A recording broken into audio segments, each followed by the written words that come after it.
வணக்கம் மக்களே. கற்பூரவள்ளி சாப்பிட்றதுனால கிடைக்கக்கூடிய நன்மைகள். துளசியை போன்று கற்பூரவள்ளியும் பல்வேறு ஆரோக்கியங்களை கொண்டிருக்கு அப்படின்னு சொல்கிறாங்க. இரும்பல் முதல் இதய நோய் வரை பல பிரச்சனைகளை நீக்கக்கூடிய ஒரு ஓமவல்லி இலை. இதை ஓமவல்லி இலைகள்னு சொல்லுவாங்க. நம்மளுடைய வீடுகளில் வளர்க்கப்படக்கூடிய ஒரு மூலிகை அப்படின்னே சொல்லலாம். இது பல ஆரோக்கிய நன்மைகளை கொண்டிருக்கு. இதன் காரணமாக பார்த்திங்கன்னா நிறைய விஷயங்கள் நம்மளால் செய்ய முடியும். ஸோ ஆயுர்வேதத்துலேயும் சரி, சித்த மருத்துவங்களையும் சரி, இன்றளவும் கூட பயன்படுத்தி வரக்கூடிய ஒரு பொக்கிஷம் நிறைந்த ஒரு இலைகள் அப்படின்னா இந்த ஒரு கற்பூரவள்ளி தாங்க. ஸோ பலரது வீட்டை சுற்றி பல மூலிகை செடிகள் தங்களுடைய தோட்டத்தை நம்ம நமக்கு தெரியாமல் வளர்த்துட்ருக்கோம். துளசி, கற்றாழை, கரிசலாங்கண்ணி, இது மாதிரி எல்லாமே நமக்கு நன்மைகள் தான் தரக்கூடியது. ஸோ அதை பற்றி நம்ம நிறைய விஷயங்கள் தெரிஞ்சுக்கலாம். ஆரோக்கியங்களாக நம்ம இருக்க முடியும். கற்பூரவள்ளி இலையானது குழந்தைகள் முதல் பெரியவர்கள் வரை எல்லாருக்குமே பலனளிக்கும். நமது உடலில் மேற்பரப்பாக தோலில் சில நுண்கிருமி தொற்றால் படை, சொறி, அரிப்பு போன்றவை ஏற்படுது. கற்பூரவள்ளி இலைகளை சிறிது பறித்து நன்கு கசக்கி அந்த இலைகளில் துளிகளை பாதிக்கப்பட்ட நோய் பகுதியில் நம்ம விட்டு வந்தால் விரைவில் குணமாயிடும் அப்படின்னு சொல்கிறாங்க. சுவாச பிரச்சனைகள் மற்றும் மழை காலங்களையும் சரி, குளிர்காலங்களையும் சரி, வயது பேதமின்றி அனைவருக்கும் சளி, ஜலதோஷம், மூக்கடைப்பு, மூக்கில் நீர் ஒழுகுதல், தொண்டை கட்டு போன்றவை ஏற்படுது.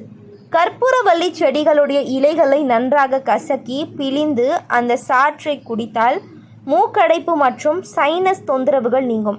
அந்த இலைகளை பார்த்திங்கன்னா நம்ம தொண்டையின் மேல் கூட நம்ம பரப்பி போட்டோம்னா தொண்டை வலி ரொம்ப சீக்கிரமாக சரியாக போயிடும் அப்படின்னு சொல்கிறாங்க.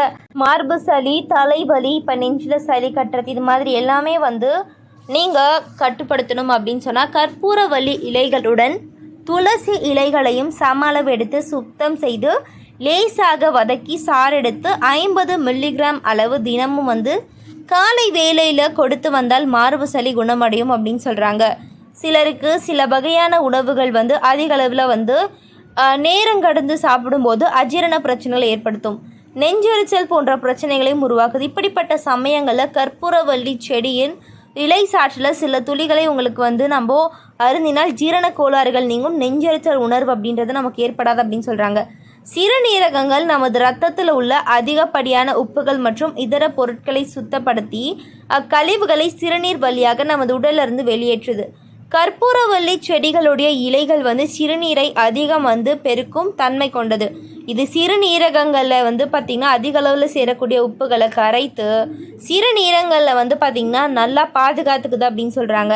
ஸோ கற்பூரவள்ளி இலையில் இருக்கக்கூடிய நார் சத்து இரத்தத்தில் இருக்கக்கூடிய கொலஸ்ட்ராலின் அளவை கட்டுப்படுத்தவும் தினமும் நம்ம சாப்பிடும்போது நமக்கு நம்முடைய உடலில் ஆரோக்கியங்கள் தாங்க பெருகும். நோய் எதிர்ப்பு சக்தி இல்லை, சளி, காய்ச்சல், இது மாதிரியான சில விஷயங்களுக்காக நம்ம உடனே ஹாஸ்பிட்டல் போய் நம்ம டேப்லெட்ஸ் எடுத்துக்காமல் இந்த மாதிரி இயற்கையாக நம்ம கண்டிப்பாக பண்ணலாம். உங்களுக்கு ஏதாவது டவுட் இருந்துச்சுன்னா நீங்கள் எந்த டாக்டர்கிட்ட கன்சல்ட் பண்ணுறீங்களோ அவங்கக்கிட்ட கேட்டும் நீங்கள் பயன்படுத்திக்கலாம். ஸோ இது போன்ற தகவல்கள், ஆரோக்கியமான விஷயங்களுக்கு நம்ம சேனலை மறக்காமல் சப்ஸ்கிரைப் பண்ணிவிட்டு போயிடுங்க மக்களே. நன்றி, வணக்கம்.